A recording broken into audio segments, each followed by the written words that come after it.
Hey everybody, what is going on? I hope you guys are all doing well, and welcome to another tutorial video. In this video, I'm going to be showing you guys how you can create a link or how you can link all your social media in general on your website. So let's get right into it. Now, this is very easily done. You just need to add a button and then you can add a link to any of your media pages on your site. So let me show you how that is done. For example, let's take Instagram. All you're going to have to do is go to this plus, click add elements, then go into buttons and select whichever button fits you best. For example, I'll take, I don't know, this button because it has this icon for the message.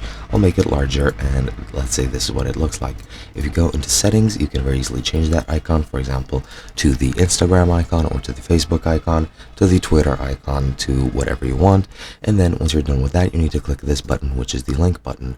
Then you want to click web address and just paste the URL of your social media account or social media page into here.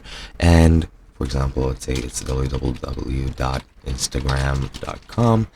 Then select for it to open in a new window. You can select the advanced SEO settings if you want to, and then you can just click done. And that has created a button with a link to your social media account. And that is pretty much all there is to it. Hope you guys enjoyed, and I'll be seeing you guys in another video.